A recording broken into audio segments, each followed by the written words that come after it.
What's up, guys? Today we're going to be looking at the special event in Utrecht that just happened in the Netherlands. We're going to look at the top 8 decks that was won by Nigo Alibus. The event might be called a special event, but it awards the same amount of points as a regional championship. And, well, it had a lot of really good players, a lot of prestige. You can already see in the top 8 some pretty impressive names. Nigo Alibus, Stefan Ivanov, Tord Reklev, 3 of the top 4 right there. That's an incredible assortment of players. So we're going to look at the top 8 list today. Starting tomorrow, guys, if you stick around on this channel, we're going to be jumping into Scarlet and Violet content now that the set list is officially out. Set review, top 10 cards, my buy list, tier lists, you name it, all that good stuff. We're going to jump right into it starting with tomorrow. So stay tuned, and if you guys enjoy that kind of stuff, please like and subscribe. It would help the channel a ton. That's all I ask of you. If you're looking to buy cards, also I have a TCG Player affiliate link down in the bio. All you have to do is click on that, buy your cards, call it a day. So, yeah. We're going to start with Nigo Alibus, the champion here, playing Arc Duraludon. Playing a very cut and dry Arc Duraludon list. Nothing special about it. One of the most important things that I think Nigo chose to play that other lists have not done is a third stadium that's different. Normally decks either play 3 city or like 3 collapsed or whatever. But Nigo's playing 2 city and 1 Sinnoh, just to be a little bit of a nuisance. Yeah, anyway, Arc Duraludon winning a special event. Finally, this deck has been placing consistently in top 4s, top 8s, whatever. Finally breaks through. Also, I want to importantly note, there's only one Lugia in this top 8. I guess Christian did get 9th, and Ethan got 10th with Regis, but these players all, there's only one Lugia. And second, we had Goodra, played by Vinny. Goodra is a pretty cut and dry list. We've been seeing Gujar really pop up in Europe and dominate over there, so I think Gujar has been a force to be reckoned with while you're over there in Europe. Overall, the deck looks very consistent, very straightforward. Nothing too special about it. And I think Gudra is still very, very powerful up until rotation, where we're going to lose Scoop Up Nets. Yeah, so that's where my take on Gudra is. In third place, we had another Gudra list played by Stefan Ivanov. And Stefan is playing something a little bit cool, which is his Articuno with the Wild Freeze. It gives you an option. Sorry, I'm just a little bit sick still.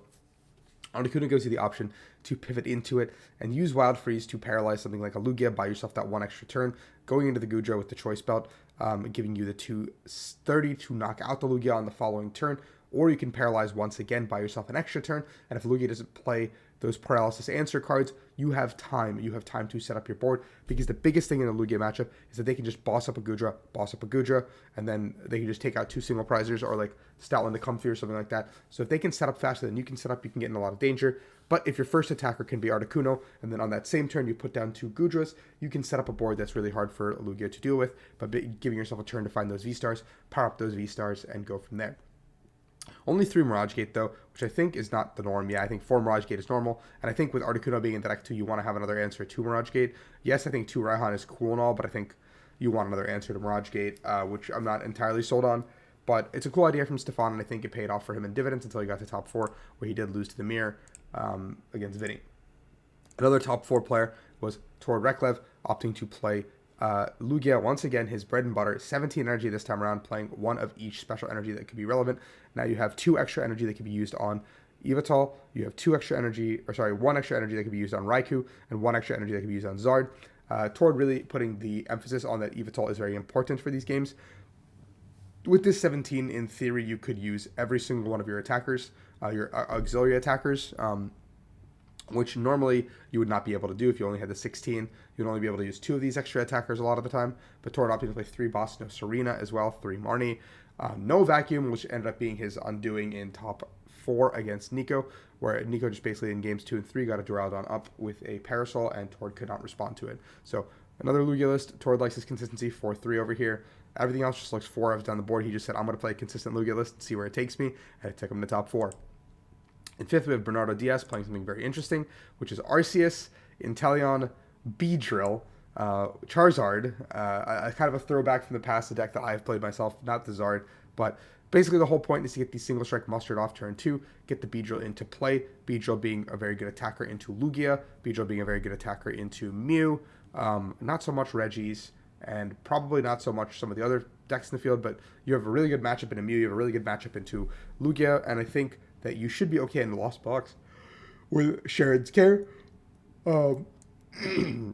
Deck's playing a lot of fun tools, only 1 Choice Belt as well as 1 Fire Energy to use the Zard towards the end of the game.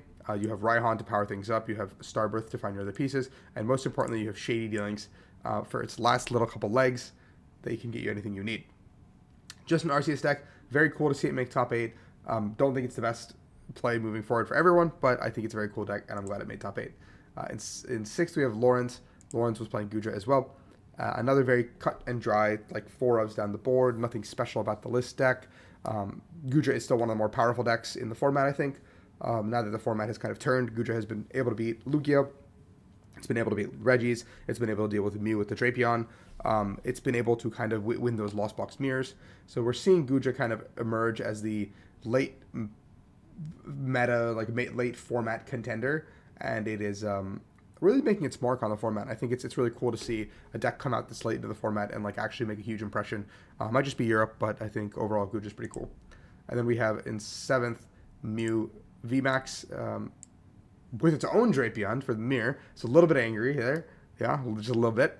But Mew VMAX just cut and dry down the board. We do see the 2 Path 2 City 1 collapsed. 3 Grip Stadiums to deal with cards like Regis, 2 Vacuum to deal with other paths and things of that nature, 1 Echoing Horn to close out games as well, only 1 Serena and 2 Boss to bring up things. No cross switchers. I think cross switchers have been safely eliminated from the Mew deck because I think towards the end of the game those clog up your hand and you'd rather have a boss or you'd rather have a way to gust up something. 2 Switching Cart and 2 Rope. I don't know how much I like Switching Cart over Switch, actually. I think it's a lot nicher than just playing a Switch. And I think the damage that you do to yourself with Drapion is like negligible. I think being able to move the Mew is more important, but I guess you could just retreat and switch. I don't know. I think preemptively being able to switch is also good, but that's just my 2 cents on Mew. And finally, we have Oliver Barnett rounding out our top 8 with another Mew VMAX deck. This one playing a more traditional build with no Drapion. We see the Oricorio, 2 copies of Judge, the Silene, 4 cross switchers, so Oliver choosing to play the cross switchers over something more cheeky like the Horn and heavier, gust count. 1 Roxanne as well. Only 2 counter stadiums here with the 2 Lost Cities, but also 2 copies of Vacuum. Both players opting to play the Big Parasol, a card that has become a welcome inclusion. We've seen recently the players have been cutting down to 1 choice belt, but both these players have opted to play 2. Oliver playing the 1 switch as well. No ropes, none of that shenanigans. But overall, I think the decks are very similar. This was the last event in Europe for them with this Silver Tempest format, and we will have, I guess, Charlotte in the States and then Fort Wayne in the States, and I will cover both those events for you guys. But besides those 2, we are heading into a Scarlet Violet meta. Pre-releases have begun. Let me know in the comments if you pulled anything cool. You can go to my Discord as well. There's a link in the bio. You guys can post your polls, become a part of the community. It'd be awesome to see you there. And we're going to be jumping right into that format soon. I'm really excited to cover it. We're going to see some fun decks. Let me know what you guys want to see in the comments, what ideas you want me to try out, because it should be a lot of fun. So thank you guys for watching as always, and peace out.